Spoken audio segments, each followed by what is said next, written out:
नमस्कार दोस्तों, मैं मुकेश कुमार सिरादना आप सभी का अपने इस श्रीश्याम यूट्यूब चैनल पर हार्दिक स्वागत करता हूं। दोस्तों, बुझती चिंगारी फिर से जल सकती है, किश्ती तूफानों से पार निकल सकती है, हिम्मत ना हार, इरादे ना बदल, किस्मत तुम्हारी किसी भी पल बदल सकती है। और दोस्तों, आज हमारा जो टॉपिक है वो है राजस्थान का एकीकरण। सबसे हार्ड टॉपिक है और सबसे सरल टॉपिक है, तो भी वो राजस्थान का एकीकरण ही है। प्रत्येक एकीकरण से प्रत्येक प्रश्न पूछा जाता है हर एग्जाम में। तो देखिए, आगे बात करते हैं राजस्थान के एकीकरण की। देखो, राजस्थान के एकीकरण का सर्वप्रथम जो प्रश्न उठाया था 1939 ईस्वी में। उस समय वायसराय था लॉर्ड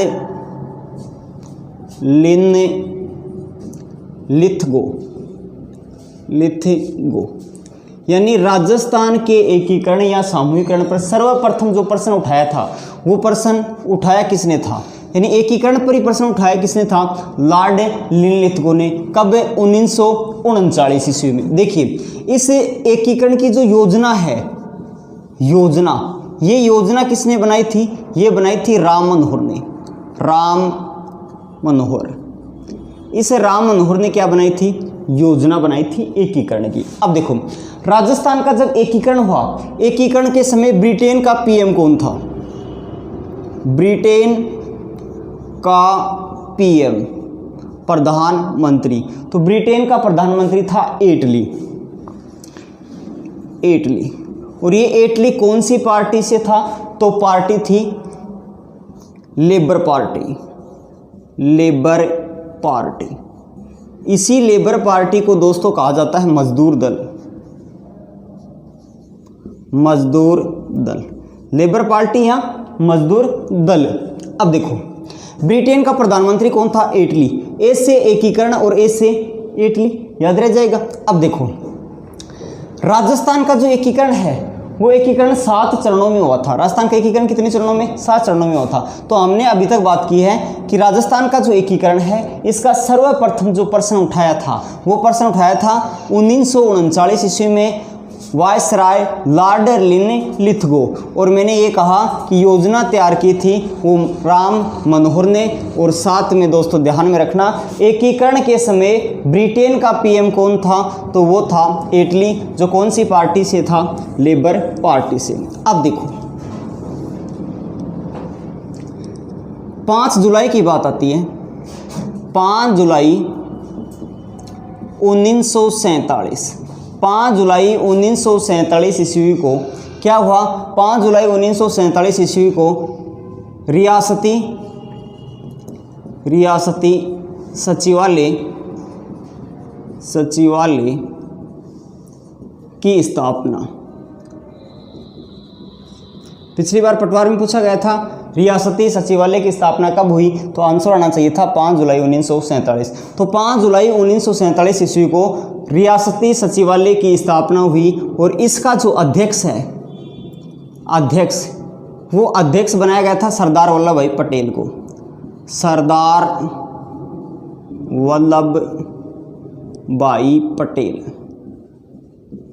वल्लभ भाई पटेल को क्या बनाया गया था? इसका अध्यक्ष बनाया गया था। और इसका जो सचिव वो बनाया गया था वीपी मेनन। इसका सचिव बनाया गया था वीपी मेनन को। और इसमें यह शर्त तय की गई कि वे रियासतें अपना स्वतंत्र अस्तित्व रख सकती हैं। यानी शर्त क्या थी? वे रियासतें वो अपना स्वतंत्र अस्तित्व रख सकती है जिनकी जनसंख्या 10 लाख से अधिक हो। साथ में वार्षिक आय, और ये वार्षिक आय है 1 करोड़ से अधिक हो, वो अपना स्वतंत्र अस्तित्व रख सकती है। यानी मैंने ये कहा कि 5 जुलाई 1947 ईस्वी में रियासती सचिवालय की स्थापना हुई, जिसका अध्यक्ष सरदार वल्लभ भाई पटेल, सचिव वीपी मेनन। और इस रियासती सचिवालय के अनुसार ये शर्तें की गई थी कि वे रियासतें अपना स्वतंत्र अस्तित्व रख सकती है जिनकी जनसंख्या 10 लाख से अधिक हो तथा वार्षिक आय 1 करोड़ से अधिक हो वो अपना स्वतंत्र अस्तित्व रख सकती है और इस रियासत को, यानी ये जो शर्त है, इस शर्त को पूरी करने वाली केवल राजस्थान में कितनी रियासतें थी? 4 रियासतें थी। कौन कौन सी आती हैं? तो देखिए, जयपुर, जोधपुर, बीकानेर, जयपुर, जोधपुर, बीकानेर, उदयपुर। तो देखिए 5 जुलाई 1947 ईस्वी को रियासती सचिवालय की स्थापना की गई, जिसका अध्यक्ष सरदार वल्लभ भाई पटेल को बनाया गया और सचिव वीपी मेनन को बनाया गया था। और इसके अनुसार, रियासती सचिवालय के अनुसार, वे रियासतें अपना स्वतंत्र अस्तित्व रख सकती है जिसकी जनसंख्या 10 लाख से अधिक तथा जो वार्षिक आय है वो 1 करोड़ से अधिक हो। और इस समय इस शर्त को पूरी करने वाली 4 रियासतें थी, जयपुर, जोधपुर, बीकानेर और उदयपुर। तो आगे देखिए, कभी आपने नाम सुना होगा बिस्मार्क का, जिसको क्या कहा जाता है? जर्मनी के एकीकरण का जनक कहा जाता है। तो देखिए, एक नाम आता है बिस्मार्क।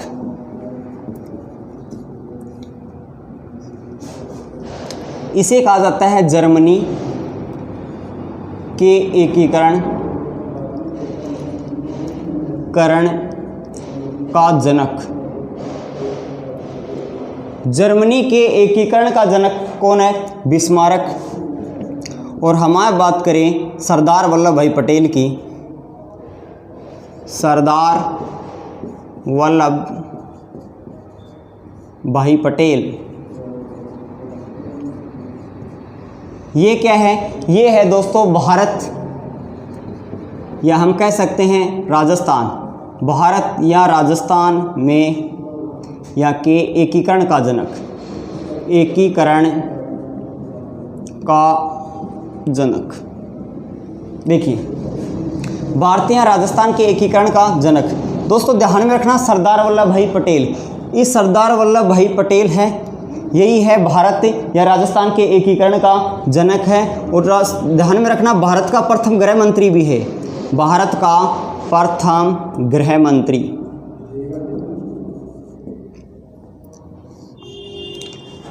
भारत का प्रथम गृह मंत्री कौन है? सरदार वल्लभ भाई पटेल। इसको एक उपाधि है, उपाधि, ये उपाधि है सरदार की, ये जो उपाधि है सरदार की, ये किसने दी थी? उपाधि सरदार। और ये सरदार की जो उपाधि देने वाली थी वो दी थी बारदोली की महिलाओं ने, बारदोली की महिलाओं ने क्या दी थी? इसे सरदार की उपाधि दी थी। लेकिन ये जो उपाधि है, ये उपाधि प्रदान किसने की थी? प्रदान की थी दोस्तों गांधी जी ने, गांधी जी ने इसे प्रदान की थी। देखो, तो प्रदान किसने की थी? गांधी जी ने, जबकि दी किसने थी? बारदोली की महिलाओं ने इन्हें सरदार की उपाधि दी थी। इसे कहा जाता है दोस्तों भारत का लौह पुरुष, भारत का लोहे पुरुष। ध्यान में रखना, अगर आपसे प्रश्न कर लिया जाए राजस्थान का लोहे पुरुष, तो वो दामोदर दास, और भारत का लोह पुरुष है तो वो कौन है? सरदार वल्लभ भाई पटेल। इस सरदार वल्लभ भाई पटेल का जन्म हुआ था, जन्म 31 अक्टूबर 1875 ईस्वी में। और 31 अक्टूबर को राष्ट्रीय एकता, इसके जन्म दिवस पर राष्ट्रीय एकता दिवस मनाया जाता है, एकता दिवस। और इसकी मृत्यु हुई थी, वो मृत्यु हुई थी 15, अगर मैं मृत्यु की बात करूं, 15 दिसंबर 1950 ईस्वी को। कहाँ हुई थी? मुंबई में। देखो, मैंने ये कहा बिस्मार्क जर्मनी के एकीकरण का क्या है? जनक है। सरदार वल्लभ भाई पटेल भारत या राजस्थान में एकीकरण का क्या है? जनक है। साथ में भारत का प्रथम गृह मंत्री है। और मैंने ये कहा सरदार वल्लभ भाई पटेल को सरदार की उपाधि बारदोली की महिलाओं ने दी थी, जबकि प्रदान किसने की? गांधी जी ने प्रदान की थी। और इसे क्या कहा जाता है? भारत का लौह पुरुष कहा जाता है। और मैंने जन्म की बात की कि जन्म हुआ था 31 अक्टूबर 1875 ईस्वी में। और इसके जन्म दिवस पर राष्ट्रीय एकता दिवस मनाया जाता है। कब? 31 अक्टूबर को। और मैंने मृत्यु की बात की 15 दिसंबर 1950 ईस्वी को। और कहाँ हुई थी मृत्यु? मुंबई में हुई थी। तो देखिए आगे, तो जब एकीकरण की मैं बात कर रहा हूँ तो एकीकरण के समय राजस्थान में कुल कितनी रियासतें आती थी, केंद्र शासित प्रदेश कितने थे, ठिकाने कितने थे? तो देखिए उन्हीं की बात करते हैं। तो राजस्थान के एकीकरण के समय 19 रियासतें, 3 ठिकाने, 1 केंद्र शासित प्रदेश था, केंद्र शासित प्रदेश।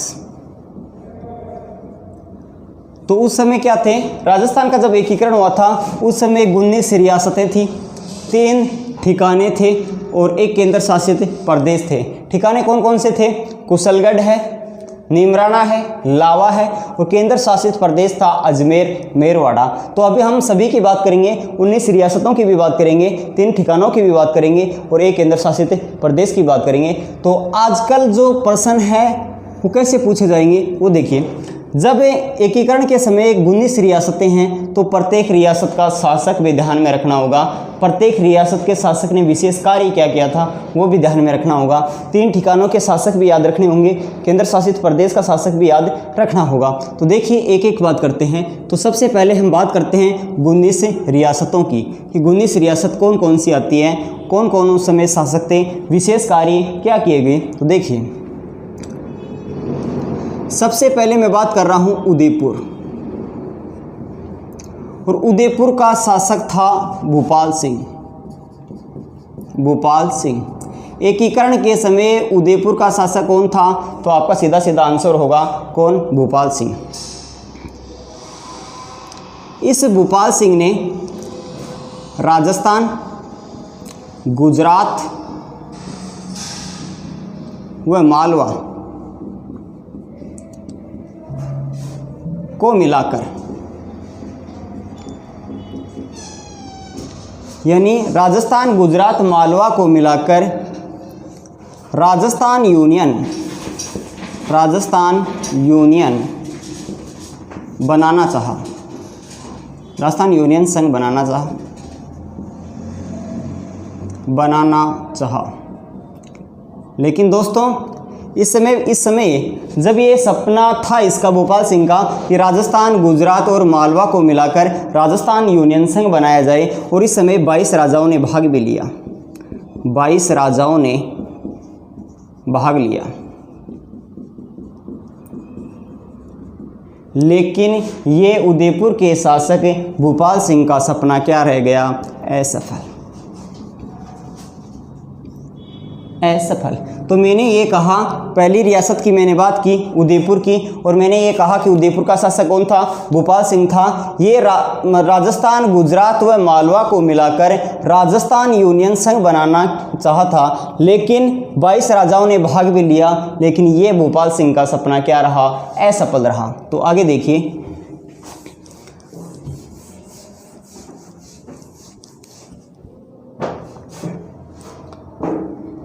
दूसरा है भी कोटा। कोटा का शासक था भीम सिंह सेकंड। इस भीम सिंह सेकंड ने क्या किया? कोटा, झालावाड़ और बूंदी, कोटा, झालावाड़, बूंदी को मिलाकर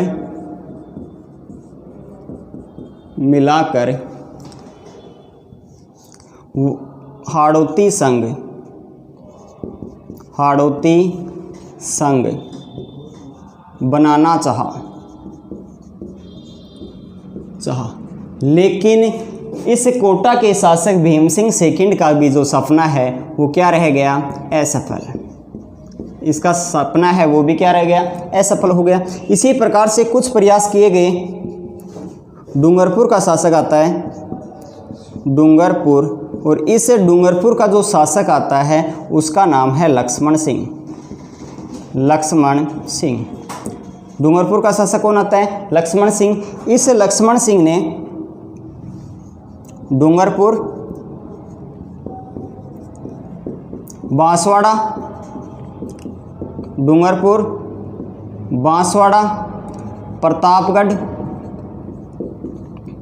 और एक ठिकाना आता है जिसका नाम है कुशलगढ़, कुशलगढ़ को मिलाकर वागड़ संघ बनाना चाहा। वागड़ संघ बनाना चाहा, लेकिन इसका भी सपना क्या रह गया, असफल। इसका भी जो प्रयास है ये क्या रह गया, असफल। तो मैंने अभी आपको दो शासक और बताए हैं। एक का नाम क्या है, कोटा। कोटा का शासक कौन है, भीम सिंह सेकंड। कोटा, झालावाड़, बूंदी को मिलाकर हाड़ौती संघ बनाना चाहा, लेकिन इसका भी जो प्रयास है वो क्या रह गया, असफल रह गया। इसी प्रकार से जो प्रयास किया गया डूंगरपुर, और डूंगरपुर का शासक कौन है, लक्ष्मण सिंह। इसने डूंगरपुर, बांसवाड़ा, प्रतापगढ़, कुशलगढ़ को मिलाकर वागड़ संघ बनाना चाहा, लेकिन इसका सपना भी क्या हो गया, असफल हो गया। इसका प्रयास भी क्या रहा, असफल रहा। इसी प्रकार से प्रयास किए गए थे।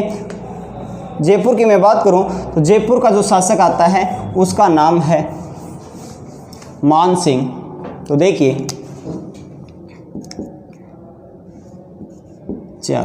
मान सिंह, मान सिंह कौन सा है सर, सेकंड है। सर फर्स्ट मान सिंह कौन सा है, फर्स्ट मान सिंह वही है जो महाराणा प्रताप के साथ युद्ध किया था, हल्दी घाटी का युद्ध। तो मान सिंह सेकंड की बात कर रहा हूँ यहाँ पर। तो मान सिंह सेकंड है। ये शासक कहाँ है, जयपुर से। तो जयपुर रियासत आती है और जयपुर का शासक था जिसका नाम है मान सिंह। मान सिंह, और मान सिंह है सेकंड। और इस मान सिंह का एक दीवान आता है, दीवान, उसका नाम है वीटी कृष्णामाचारी। देखिए मान सिंह ने साफ शब्दों में कहा था कि छोटी छोटी रियासत, छोटी छोटी रियासत, रियासत बड़ी रियासतों में, बड़ी रियासतों में मिल जाए, मिल जाए।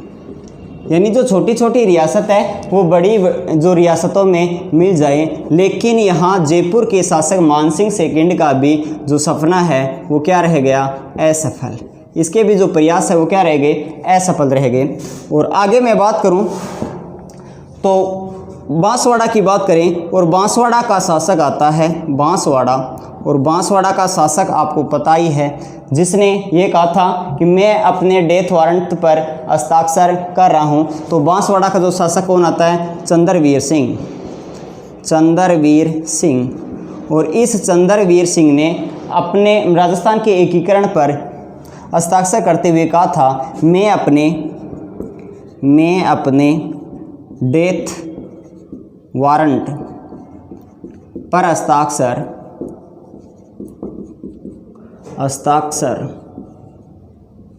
कर रहा हूँ।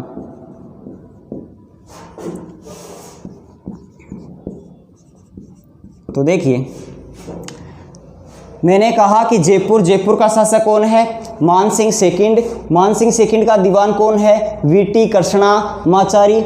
इसने कहा कि छोटी छोटी रियासतें बड़ी रियासतों में मिलकर एक संघ या बड़ी रियासत का निर्माण कर सकते हैं, लेकिन इसका प्रयास भी क्या रहा, असफल रहा।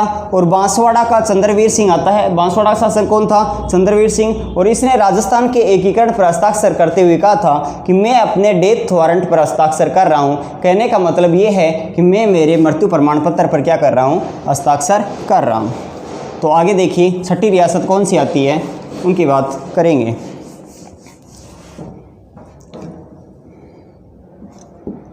अलवर। और अलवर का शासक था तेज सिंह। तेज सिंह। ये हिंदू महासभा का सदस्य था तेज सिंह, अलवर का शासक था। और इस तेज सिंह का दीवान आता है NB खर्रे, NB खर्रे। 7 नंबर शाहपुरा। शाहपुरा, शाहपुरा रियासत के शासक थे जिसका नाम है सुदर्शन देव। सुदर्शन देव। किशनगढ़, 8वीं रियासत किशनगढ़। किशनगढ़ का जो शासक था वो था सुमेर सिंह। सुमेर सिंह। झालावाड़,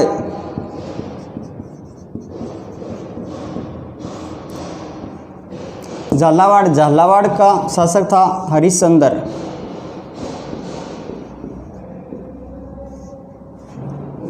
सिरोही,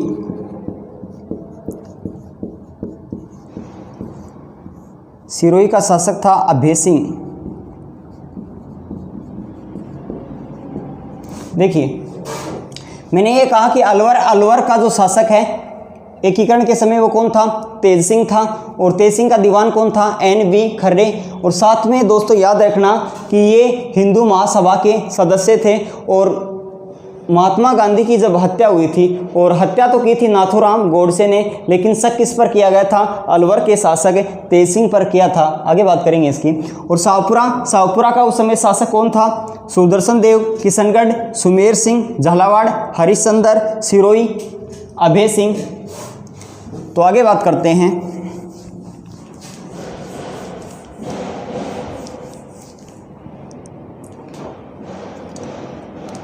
तो 11वीं रियासत कौन सी है, भरतपुर। और उस समय भरतपुर का एकीकरण के समय शासक कौन था, बरजेंद्र सिंह। और ये बरजेंद्र सिंह कौन सा है, सेकंड, बरजेंद्र सिंह सेकंड। करौली, करौली रियासत का शासक था गणेश वासुदेव। गणेश पाल वासुदेव।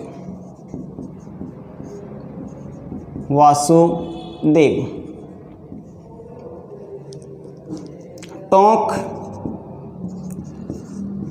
टोंक ये मुस्लिम रियासत थी टोंक। नवाब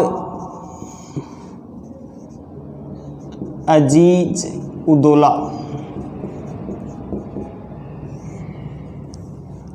जैसलमेर,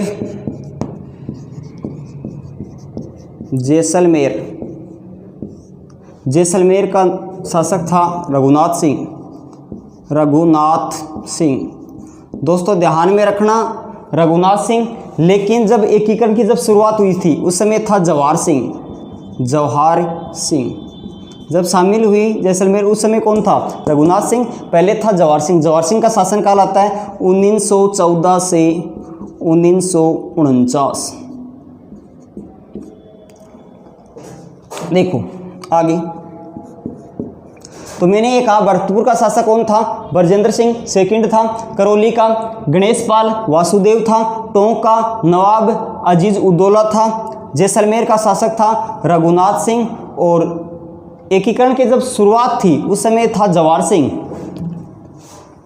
इसी प्रकार से अन्य हम शासकों की अगर बात करें तो बूंदी की बात करें, बूंदी, और बूंदी का शासक था बहादुर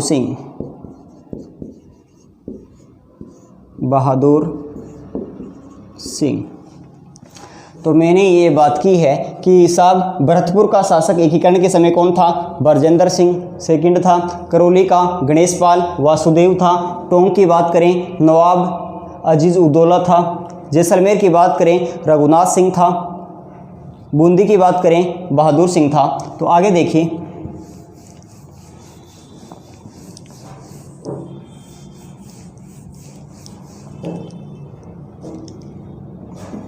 जोधपुर,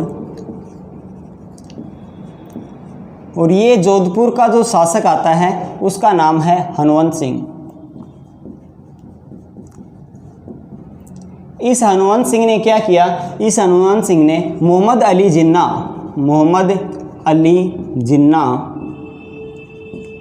जिन्ना से मुलाकात की, यानी मोहम्मद अली जिन्ना से मुलाकात या मीटिंग कर ली थी, जिसके कारण ये जोधपुर का शासक हनुवंत सिंह है, ये पाकिस्तान में मिलना चाहता था, पाकिस्तान में मिलना चाहता था, लेकिन सरदार वल्लभ भाई पटेल के प्रयासों से इसे राजस्थान में मिलाया गया। तो दोस्तों ऐसी कौन सी रियासत है जिसका शासक हनुवंत सिंह है, वो पाकिस्तान में ऐसी कौन सी रियासत है जिसका जो शासक हनुवंत सिंह पाकिस्तान में मिलना चाहता था, तो वो कौन सी रियासत आती है, जोधपुर रियासत आती है। अगला देखिए, बीकानेर की मैं बात करूं, और बीकानेर का जो शासक था वो था शार्दुल सिंह,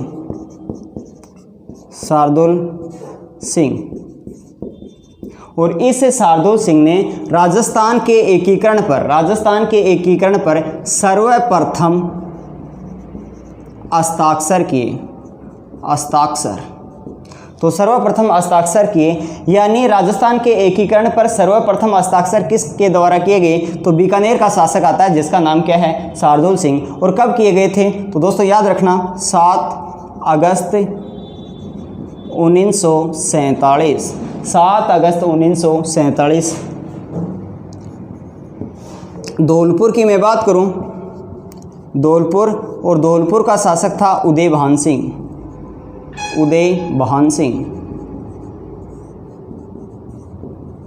धौलपुर का शासक आता है जिसका नाम क्या बताया मैंने, उदय भान सिंह, और ये राजस्थान के एकीकरण पर सबसे बाद क्या किया, हस्ताक्षर। कब किया सर, 7 दूनी 14, तो 14 अगस्त अगस्त 1947। तो अभी तक हमने बात की है कि जोधपुर रियासत के जो शासक हैं वो कौन है, हनुवंत सिंह है, और मैंने ये कहा था कि मोहम्मद अली जिन्ना से क्या की, मुलाकात की, और साथ में ये पाकिस्तान में मिलना चाहता था। और बीकानेर के शासक हैं शार्दुल सिंह, और साथ में मैंने ये कहा कि इसने राजस्थान के एकीकरण पर सर्वप्रथम हस्ताक्षर किया 7 अगस्त 1947 ईस्वी को, और सबसे बाद में अगर हस्ताक्षर किए तो वो किया था धौलपुर का शासक था जिसका नाम है उदय भान सिंह, और सबके बाद में क्या किया, हस्ताक्षर किया। ये राजस्थान की जो 19 रियासत हैं, और रियासतों के क्या हैं, शासक की मैंने बात की, रियासतों की बात की, और इनके द्वारा जो विशेष कार्य करवाए गए थे उनकी हमने बात की है। तो आगे देखिएगा, देखो अब जो राजस्थान का जो एकीकरण है, अब हमने 19 रियासतों की तो बात की है, इसके बाद में देखिए मैंने कहा 3 ठिकाने थे, 3 क्या थे, ठिकाने थे। अब वो 3 ठिकाने कौन से हैं, ठिकानों की क्या नहीं करनी है, आपको नकल नहीं करनी है, ठिकानों की क्या नहीं करनी है, नकल नहीं करनी है। नकल करे या नहीं करे, लेकिन दोस्तों ध्यान में रखना ये 3 ठिकानों के आपको नाम याद हो गए हैं। न से नीमराणा,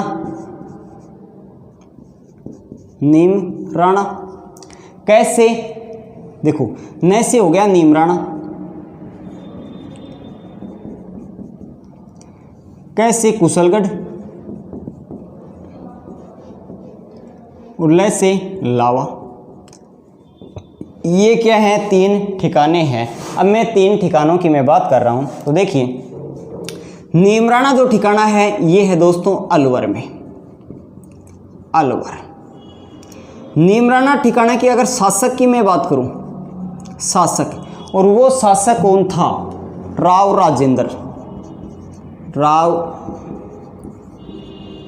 राजेंद्र सिंह। राजस्थान के एकीकरण के प्रथम चरण में मिलाया गया, प्रथम चरण में मिलाया।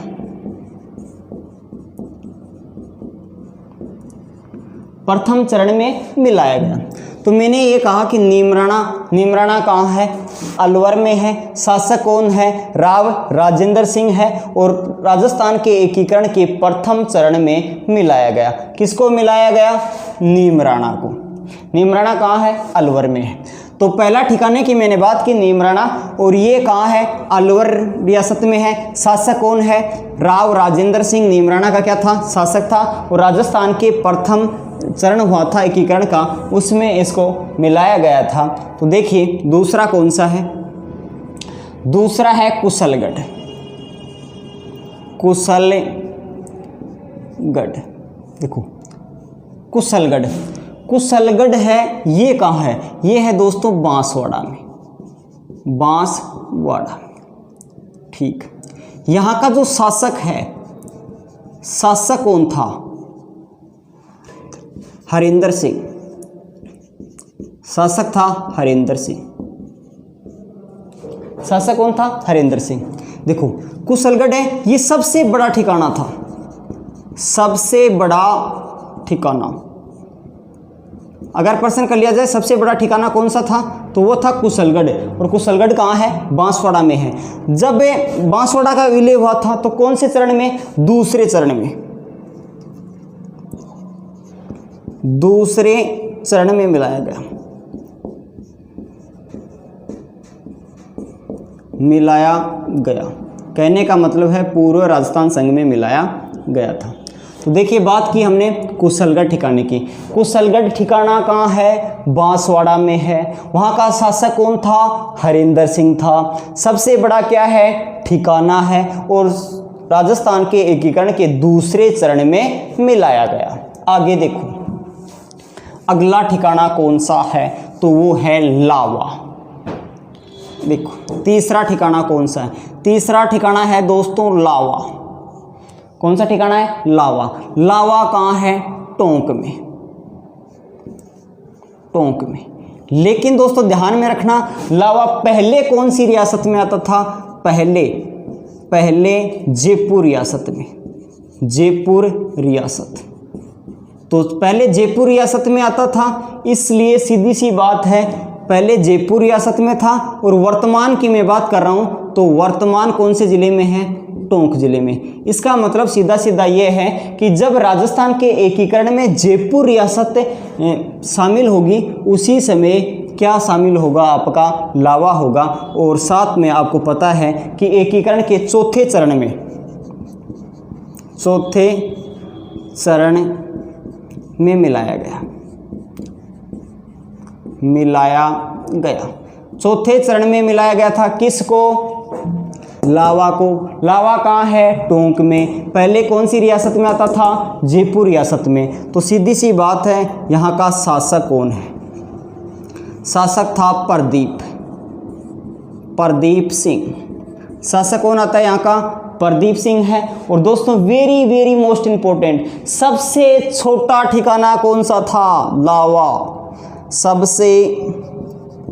सबसे छोटा ठिकाना, तो ये सबसे छोटा ठिकाना कौन सा आता है, लावा आता है। देखो एक बार मैंने ये कहा कि सबसे बड़ा ठिकाना कौन सा है, नीमराणा। देखो नीमराणा में बड़ा अपना आप ही है, 1 2 3 4 5, अक्षर कितने हैं, 5। इसमें अक्षर कितने हैं, 2। इसमें अक्षर कितने हैं, 4। तो सीधी सी बात है सबसे बड़ा ठिकाना कौन सा हो गया, कुशलगढ़। याद रखने के लिए सबसे बड़ा कुशलगढ़ और सबसे छोटा लावा। ठीक है, तो मैंने बात की लावा, ये टोंक जिले में है वर्तमान में। पहले जयपुर रियासत में आता था। जब जयपुर रियासत का जो विलय हुआ था चौथे चरण में, उस समय ये शामिल हो गया था। और मैंने ये कहा कि यहाँ का शासक था प्रदीप सिंह और सबसे छोटा क्या था, ठिकाना था। आगे देखो, 2 बातें आपको ध्यान रखनी होगी। सर कौन कौन सी, वो देखिए। एक नाम आता है सैल्यूट स्टेट। क्या है इसका मतलब, तोपों की सलामी। जहां तोपों की सलामी दी जाती थी, तो तोपों की सलामी दी जाती थी। यानी सल्यूट स्टेट का मतलब है जहां तोपों की सलामी दी जाती थी। और ये इस समय प्रकार की कितनी 17 रियासत शामिल। इसमें जब तोपों की सलामी दी जाती थी, इसमें कितनी रियासतें शामिल थी? तो 17 रियासत शामिल थी। सर आपने तो ये कहा था 19 रियासतें हैं, उनमें से 2 कौन सी रियासत शामिल नहीं है? तो दोस्तों ध्यान में रखना, किशनगढ़ व शाहपुरा।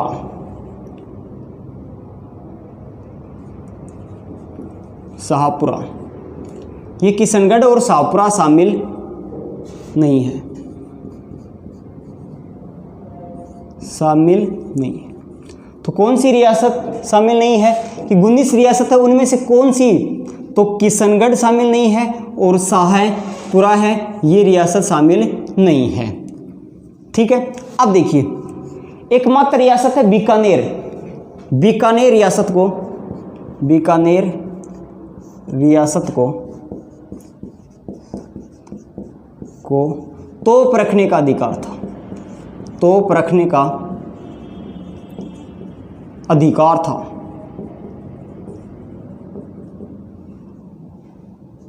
तोप रखने का क्या था? अधिकार था। किसको? बीकानेर रियासत को तोप रखने का क्या था? अधिकार था। दूसरी बात करें कि सर दूसरा कौन सा है, वो है दोस्तों नॉन सैल्यूट स्टेट। इसका मतलब क्या है?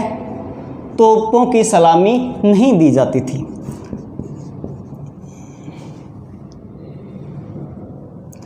तोपों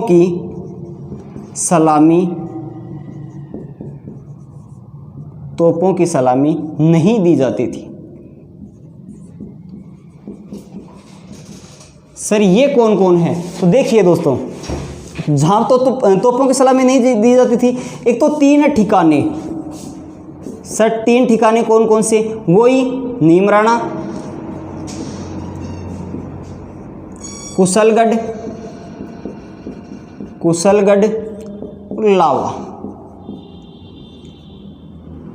लावा। और 2 रियासत कौन सी शामिल है? तो मैंने पहले आपको बता दिया, एक रियासत आती है किशनगढ़ व शाहपुरा। किशनगढ़ और शाहपुरा रियासत।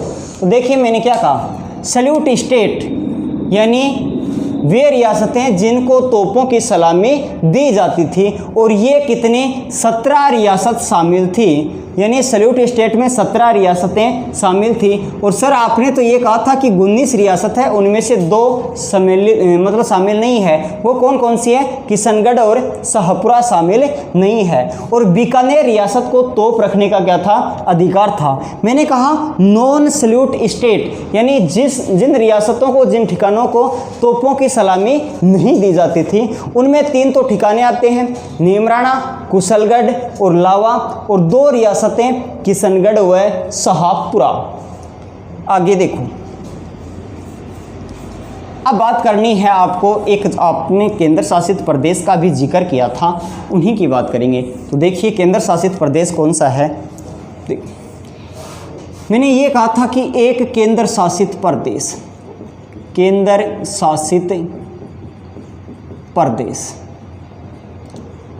तो वो एक केंद्र शासित प्रदेश कौन सा था? वो था दोस्तों मेरवाड़ा।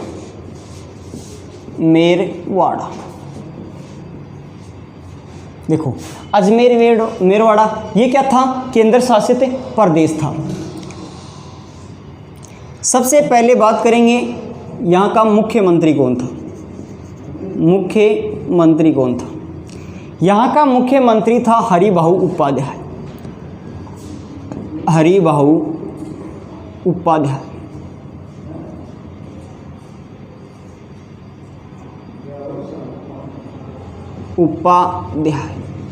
देखो यहाँ पर इस अजमेर मेरवाड़ा में विधानसभा सदस्य थे।